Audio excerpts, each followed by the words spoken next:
Welcome back to the Peer Perspective. I'm your host, Kyle Van Blaricum. I'm so incredibly excited to introduce my next guest, Jennifer Jamison. I connected with her online, and she has an amazing story about resilience and overcoming some pretty incredible challenges. She works for an organization now that assists people with reentering society from incarceration.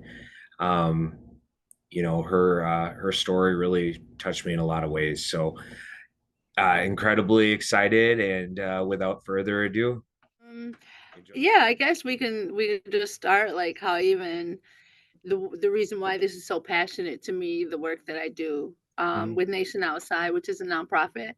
Yeah. And there's different sectors, and this is a brand new sector of it. It's the reentry portion, the trauma informed peer-led reentry part of it. Which is fitting for me because I went to prison when I was 16. Mm. I have 4 natural life sentences for murder. I have a co-defendant. She was a female, and I was aiding and abettor is what it was. And so after about, I struggled in there. I had experienced tons and tons of trauma on top of it, and it wasn't until after probably like 10 or 12 years of being there that I don't know, I must have been about 25, 26, something 27. It Mm. hit me that I was going to die in there. And then it hit me of why I was going to die in there. And then everything just crashed, and then I realized because when I first got there, it felt like um, freedom, Mm. so to speak, from coming from the kind of household that I came from and the family that I came from. When I first went there, it felt it was pretty. The whole prison was beautiful, had landscape, and it was gorgeous. And it wasn't like you see on TV where you have Right. bars on the windows and like I'm saying, like I came in and there's carpet in the, day rooms and I'm 16, so I'm thinking this isn't so bad. And Right. then, not long Right. after that, I'm like, there's no parents telling me what to do. But quickly I learned there's other rules. Yeah. And so I went down a rabbit hole. I had some sexual abuse that happened in there quite a few times in the early 17, 18, 19. Mm. Um, but I was the one that always talked. I always went and I always told and always told and always told. And nobody believed me, which was common for me, especially coming from where I came from. Um, because I was also sexually abused as a little girl. And the moment I spoke on it and told somebody, nobody believed me. And it was kind of just re-traumatizing myself. Right. Because in the as I sit here older and mature and like can understand and just look at life the way that I do, I can see the similarities and the reactions and how you deal with it. It's always the same. Yeah. And so I went through that phase of really, it was really tough, and I shut the world out in there. I did not contact family or nothing. I was mad at the world. I couldn't believe, I just couldn't believe that that was my life. And now that I'm like maturing and I'm like 26 and 27 and I'm getting gray hairs and the world, life is changing, right? And I realize what I'm in. I realize I'm in a dungeon and I'm in a black hole and I can't get out of it. And so I took charge and I just started. I did my GED early on because I knew that that was going to cause me consequences. I didn't want to deal with it. I just wanted to be in prison and do whatever it was that I was doing, whatever that was, coping. School education, I didn't give a shit about it. I could care Right. less. I didn't understand. I'm like, you want me to go to school for what? I'm Right. like gonna die here and I'm not gonna work for you for 32 cents for the rest of my life. And if I got a college education, that's what that meant. I get 32 cents rather than 17. So it just didn't appeal to me. It didn't Right. appeal. But once I pulled myself out of that and I realized the rabbit hole I was in, I said, I'm gonna try school. I never thought I was smart enough. I never Mm. thought nobody ever built me up to say you're this or you're that. It was always all the flaws. So I just took it upon myself and I looked outside and I'm watching the prison I was at. I could see cars and I thought, what kind of car is that? Oh, I'll never have that car. I'll never be on that side of the fence. And something just like got under me, and I signed up for college and I took the test and I passed. And, granted, what they offered at the time was just nothing I can do with, but it was just the fact that I was in it Yeah, that I you never accomplished thought. something. Yeah. Yeah. And so that was like for me, that was like that pivotal moment when I was so to speak, the craziest one in the prison. But out of all of us, I'm the only one who passed. So that kind of lit me up a little bit. And from there, I did whatever I had to do to Mhm. make sure that I started seeing, because at first there was only a few of us juveniles there. And looking back, they were experiencing the same exact thing that I was. So I started reaching out and putting myself in positions and started. Once I sued the MDOC for that. I'm not sure. I think I had contacted a lawyer about something totally different. And before I knew it, I had a lawsuit going and I won. And it was 2009 when I won the lawsuit. And I think that really, for me, sealed it. It wasn't the financial winning of it. It wasn't the little back things are going to change, the Right. policies and laws and stuff behind me doing that. It was more so this judge apologized to me. Oh, When he apologized to me for what happened to me in there, it changed my whole it just changed me. And mm, so my drive was even more because I knew that somebody agreed with me, somebody that was in a better position than anybody I knew said, "I'm sorry" to me. And it just changed. And so I started dibbling and dabbling. I started doing it long before then, but that really boosted my confidence. Like, I know I'm worthy. I know my voice matters. I know I can. I know that I can change the circumstances, and that's what I did. And so I started to do my own schooling through on mail, US mail. mm. So I did I did accounting, I did a drug and alcohol, I got certified for that. And then a Wow. program came available that dealt with drug offenders Mm. and substance use disorders. So um I begged any of the staff that knew me. I was like, "Can you please put me in? Recommend me," because you being a lifer and working with women who were 6 months, 9 months before their out date. I didn't know what I signed up for that, but it's a big, you have to get referred. So you have to like walk a certain line for a long period of time. Right. Right. And it's kind of like a background check out here. They go through, they make sure that you don't have any misconducts of this, or this, sexual Sure. misconduct, violence. I didn't have any of that, no substance abuse. So they're like, "You're a perfect fit." So I went through a whole year of training for that, aside from my certificate that I already earned through the mail. And I did that. And I did that for a lot of years. And that job was tough because, as you know, women and men, when they're in their addiction, in that kind of a setting, when you have women in their addiction and they don't want to be confronted and challenged and they're on their way out, they don't want to hear it from me. They think Right. I want to keep them there because Right. I have nothing to look forward to. So I had caught, man, I went through hell, but I did Yeah. it. And the reason I did it is because the benefits far outweighed anything. And I'm saying like the whole prison didn't like me because they're like, "Ah, she's snitching, she's this and she's this." And Right. my whole heart was just to, and I would say, "You don't want to be like me. You don't want to be here. You do not want to be here for," I think I was there like 15 years. I'm like, I've been here 15 years and I'm younger than you. You don't want to be me. You do not want to be me. And so, and at the end of the day, now that I'm out, some of them same girls are like my biggest supporters out here. And Wow. in fact, four of those girls are my um of this organization. They're like executive directors. And so it Wow. makes me proud that they're like monitoring me now, Right. and this roles have reversed. But and then I was a mediator. So I did anything I could to try to change the environment so everyone could see this isn't where you need to be. Like, if you don't change this is that.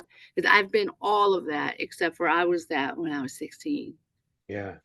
And so I got married while I was still in prison. I got my lawsuit. I got married. Had no idea. The prison educates you on everything but the financial intelligence. So Right. I would say, yeah, I was like $3.6 million is what I had. Wow. And I don't have anything now because it set me up to be a victim. So I was victimized. So I was victimized to get the money. When I got the money, I was victimized all over again. And to tell you the truth, so I came out running.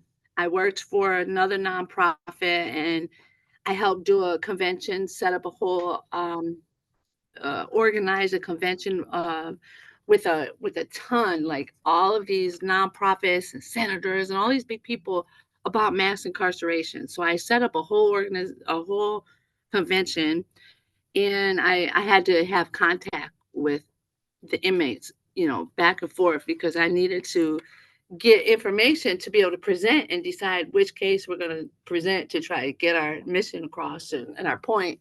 And it didn't work out. I put it together, but I couldn't attend because my marriage, anytime I was able to like put myself in a position to where I was doing something that I loved, my toxic relationship was like, no, no. So when I was married, my PTSD that I suffered was used against me the entire time. From getting out to moving. I moved 7 times in 2 years, and each time I bought the house. It was whatever the time, and the person was a woman. um Anytime she was like, oh, I don't like this, we gotta move, we just go buy another house. And so before I knew it, I went downhill to another rabbit hole, and I stayed there for about 2 years in Louisiana. Went all the way to Louisiana, and what struck me was when she kicked me out in the woods because I lived in like this rural, I'm talking about rural area. And when she locked me out of my own house and kept me out there for a couple hours, I knew she was going to kill me, and I never went back. And so the 2 hours, I thought, I spent 26 years in prison fighting to get out. Why would I do this to myself? And so I sold my truck, got a plane, and I came to Michigan. And as soon as I hit Michigan, I reached out to Nation Outside to volunteer because I couldn't keep a job. I had so many jobs since I've been home. I sold cars. Like I said, I worked for a nonprofit. I sold cars. I've been a manager, supervisor. I never felt fulfilled. I never felt like that was my calling. So I reached out to Nation Outside, and I started volunteering. So I wanted these were my people. These were the people I grew up with. I don't care if I knew everybody or not, but Nation Outside was a group of formerly incarcerated people, and they didn't have the Tippler program, the reentry at the time. So I had, excuse me, I am so sorry about that. I usually cut that off. I apologize. Oh, So no. I usually, I don't know. I'm like, you know what? I have to get in. When I volunteered that one time, I felt all of everything that I had been carrying around. Just I knew then that I was the one in control of my life and which direction. So I took control of it, and then the Tippler program came up. I seen it on LinkedIn, and I called. I'm like, I'm the girl. I'm the one you want. Right. You want Right. me. So Right. I basically like pressed them and pressed them, and then finally it came available, and here I am. And it's been a struggle financially. It's been a huge struggle because you don't get paid a lot of money doing this, but that struggle is so worth the feeling. Even if I can just for one day, I might have one. I have a caseload of about 8, but every day you're not going to feel upbeat Right. about what you're doing. I can But relate to that. Yeah. if I Yep. have that moment or that day where I'm like, oh, I might think about it. I might get, have those emotions for a little while, but I can snap out of it and remind myself that whatever I'm doing out here, whatever struggle I have out here, I am out here. I'm not in there alone. Right. I'm not alone by myself. So, while I was incarcerated, both of my parents died. So I've been navigating this life on my own pretty much. And I had to say I did pretty good. And so my passion is I want other people to do well It's an and just to amazing, be raw about it. amazing, amazing story. I mean, it's extremely inspiring, and um, that to navigate all of that at such an early age, all the trauma that you experienced, and to come out the other side, and then to turn that into something good to help other people. I mean, that's really what it's all about, right? We don't do this work to get rich. It's because we find purpose, and we find, um, it's a mission. Um, I did want to hear a little bit about the program that you're involved with right now. If you could Mhm. just talk about kind of where, where you get the referrals from, how you kind of work with people, and then if you wouldn't mind maybe sharing like I don't know, success story that you've seen. Okay, yeah. So, and in fact, I just was telling my coworker today so about it, something that really made my day, and it made my day because I'm the one that was taking him around, driving him, and so. But with our program, it started out with like 22 of us, and now I think it's like 16, 17 of us, and we work out of Macomb County, Michigan, Oakland County, Michigan, Wayne County, Michigan, Genesee County, Michigan, Ingham County, Michigan, and Kalamazoo, Michigan. So Okay. we have TIPLers, trauma informed, navigators in each of those counties. And right now I'm working out of two. I'm working out of Macomb County and Oakland County. So what our program is that we're navigators. So all of us have been, the qualification is, it's a wonderful thing because it gives us all a decent paying job um, with felony records Right. because with felonies, you very seldom do you see people like you and I behind a computer working, right? Right. Very seldom. I mean, it happens, but very seldom. So they said, you know what? We're gonna create a program that we will hire all felons, and then we work with only felons. Mm. So our program is so unique in that manner because all of us have been incarcerated, and so one of the criteria is for us to work with them and help them navigate. And I'll get into more specifics of what our program does is they have to be impacted by the justice system. So either they have to within the 3-year window. So we'll get referrals from the parole agent. We work closely with the parole agent and MDOC, which is ironic that we were the ones that they was, oppressing. And Right. now we're out here Right. helping you do your job because you can't handle it kind of thing. So so part of that is that it's all felon. It's all of us have been convicted or impacted, which is Right. amazing. And so what we do is that we assist them with vital documents because if you've never been there, you wouldn't know. You think everything's just handed out to you, and it's really not. Right. You're on your own to get your vital documents, your social security card, and I was lucky. But imagine if I was in there 26 years and I came home, how would I ever go about looking You for wouldn't something know. like that? Yeah. Yeah. So we get referrals from the MDLC. We'll help them with making self-referral also. We help them get vital documents. We help them navigate. We provide transportation. A lot of is Okay. barriers is transportation, Right. housing and Yep. transportation. And so we do not have housing. But what we do, our job is that we have to connect with other organizations to see how we all as a whole, because it's so just affect Michigan and Wisconsin, it's everybody, Yep. right? Yep. So we just all find our way to connect to these different resources, and then we put them in a booklet and then everybody has access to it. Mm. So collectively we just search. We started from nothing and we all just used this little computer right here, and we googled and we called and we visited Right. and we just got, and then like me, how we connected, I went on Facebook and I'm like, I'm just gonna try to find some support and, Yeah. for support, maybe for resources or even for myself, because when you do this kind of job, there's no, you need a brief. You need somebody else Right. to relate to you, because like I go home and I tell my aunt how my day, she has no idea what the hell I'm Right. talking about, right? Right. Yep. So that's just what we do. We also, like, we'll stand in and support them. We had some juvenile lifers that were up for resentencing. A couple of our people went, we supported them. We also were policy driven. So we also try to, we have some bills that were sponsored and that we like try to drive into and educate people, housing, not hurdles, ban the box. We worked with the ban the box to get that off of your applications when you hire. So it's quite, there's like so many different sectors, all of Sure. us together collectively, that's what we do.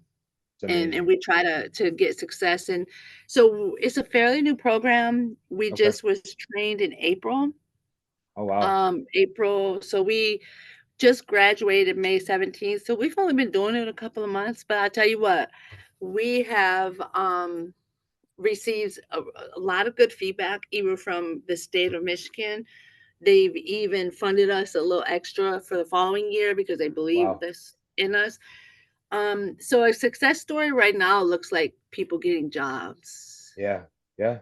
because without a job, you can't get a house. Without a job, you can't get a car. But without a car, you can't get to the job. So Right. we'll Right. provide them bus passes, and we just try to,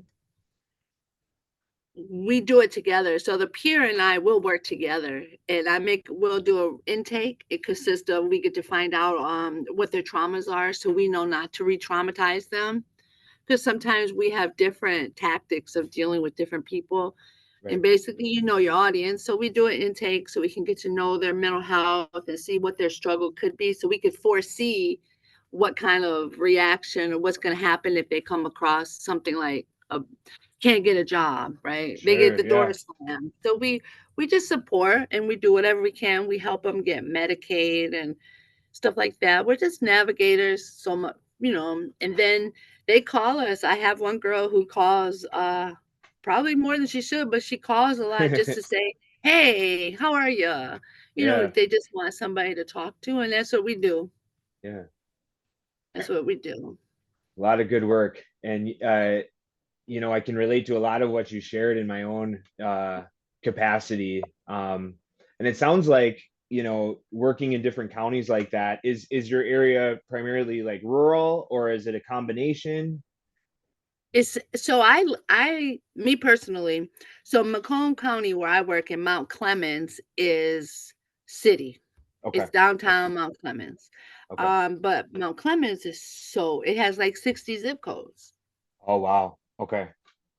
Got And it. Oakland County, I don't know if you're familiar with Michigan, Oakland County, but Not we really. we actually have two offices in Oakland County because it's so big. Okay. So Okay. it is city, but I live in the rural. Okay. I live like, either way, if I go this way, Mount Clemens or Pontiac, I'm like an hour drive. Yeah. So I hear some of the, same issues that kind of come up here are transportation, housing, it's pretty much across the board. So it's kind of refreshing to hear that it's not just our area. But it's also a reminder that we have a lot of work to do, and exactly. so yeah, a lot of great work happening in Michigan. I really appreciate your vulnerability and willingness to share and meet with me today.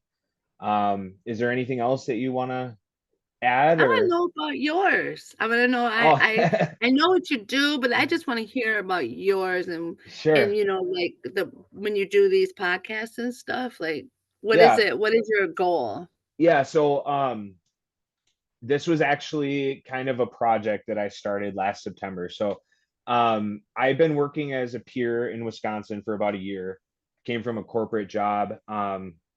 I I spent 30 months in prison in Wisconsin here. My entire 20s, I was pretty heavily addicted to meth. And I got really comfortable in those places, going to treatment, prison, jail. I was kind of in and out for a long time. Um, And basically, yeah, I started doing this work, and I knew that there was programs and things in other places, but I hadn't really, outside of my area, I didn't really know anybody. So it kind of started as I wanted to network with other people. And then I found out that there's a lot of really interesting people out there with really interesting stories. And my hope is, by talking to different people and kind of gaining different perspectives and exploring how people view recovery, that maybe we can look at it more as, there's not just one specific way to get healthy, right?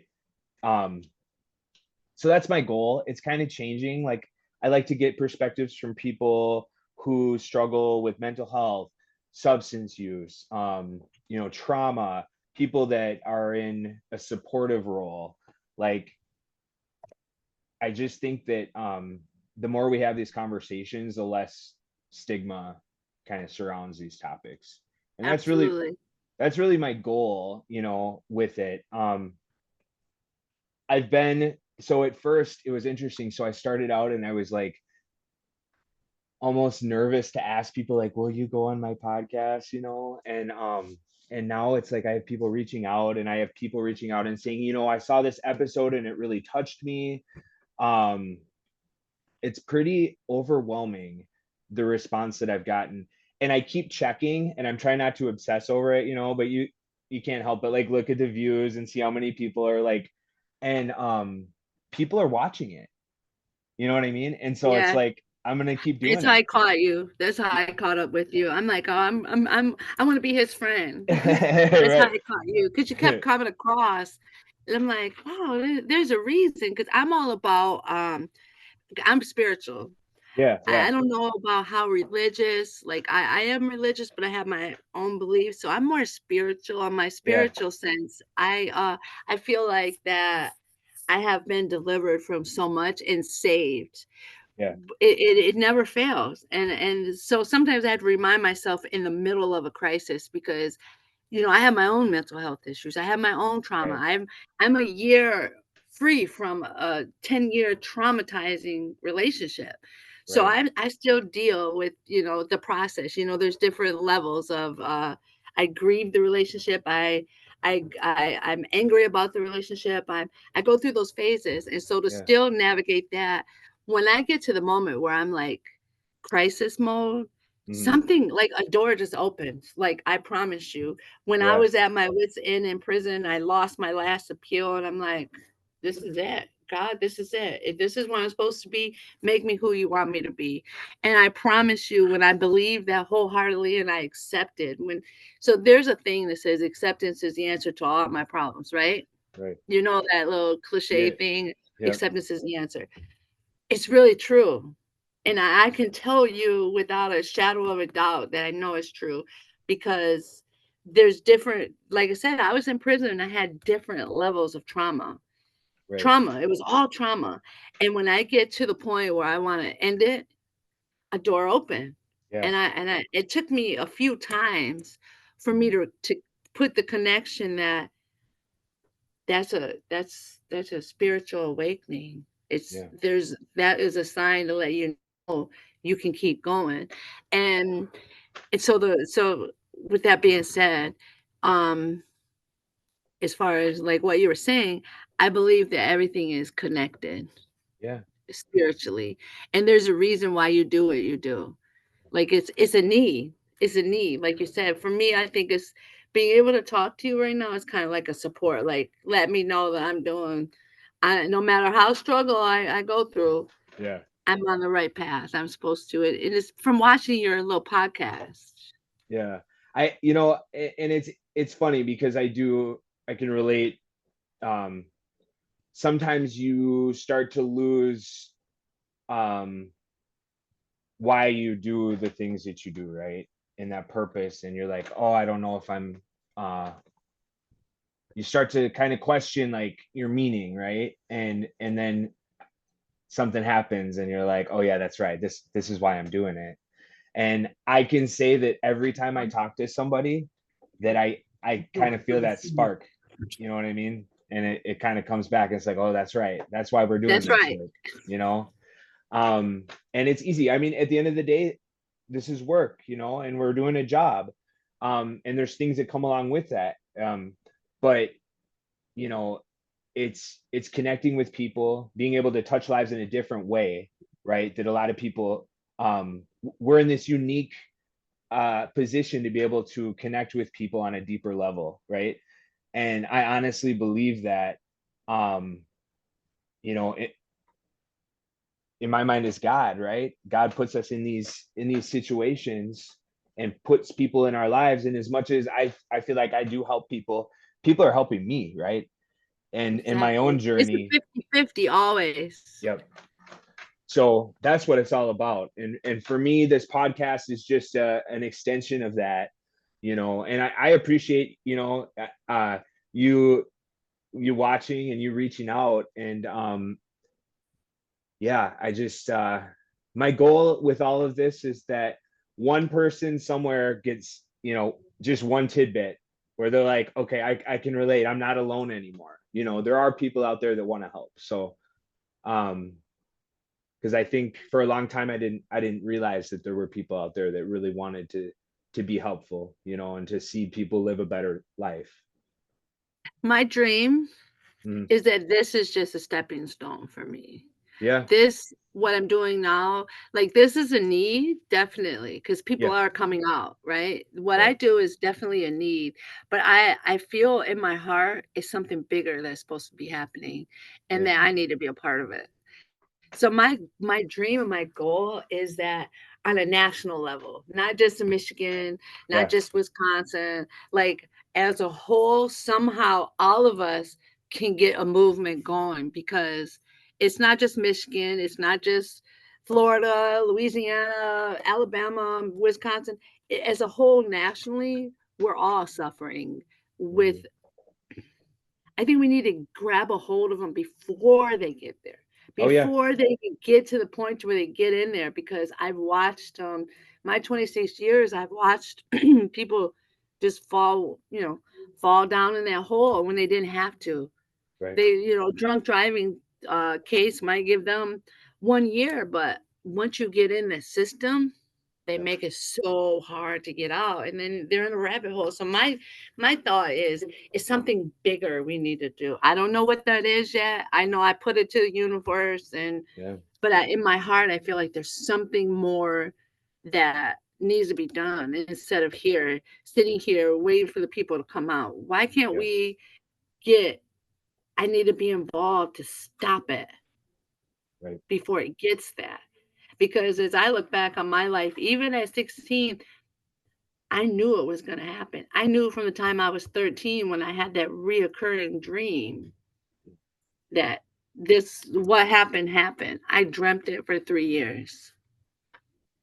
And so I know all the red flags that I went through, and I would love to be able to stop it before it gets to that point. right. Yeah, I mean, I think it's exciting times for peers, at least in Wisconsin, and I can't speak necessarily for everywhere, but it sounds like it, you know, things are changing, and it is kind of becoming a movement. And I know like peer support and recovery coaches have been around for a long time, but they're starting to kind of gain traction in the mainstream. And I think all these different institutions like probation, like public health, like, you know, I mean, the list goes on. Hospitals, like they're starting to see the value of these positions, and they're starting to see that it can really impact the community. Um, so it'll be interesting to see where these things go. But it takes, you know, passionate people, right, to push Yeah. that, and to be able to kind of show people what's possible with these roles. And I think, you know, like I said, keep having these conversations and kind of bringing awareness. Like I know in our program alone, it was really it's only been around for like 2 years, and the amount of people that we've been able to impact in our community, it's like insane. Um, Yeah. so we're just now starting to get kind of I don't know, statistics on how many people we've actually served and success stories and all that stuff. But it's really exciting times. So Yes, it is. It's been, to me, I think that this year has, after, like I said, with everything, all the trauma that I put myself through, and which I'm still working through, because it's just been a little over a year since I've been divorced and came back to Michigan with just a backpack. That's wow. it, from Louisiana on a plane by myself, not sure who I was going to live with, where I was going. I left. But with that being said, I've noticed that I'm at peace, Yeah. even during my struggle, even during the bad days out here is nothing compared to anything in my past. So I welcome it. I welcome the challenges. I've always been up for challenges. If it's something that I think I can, especially if it's to help somebody, Yeah. I'm gonna help them, and I don't care what it takes.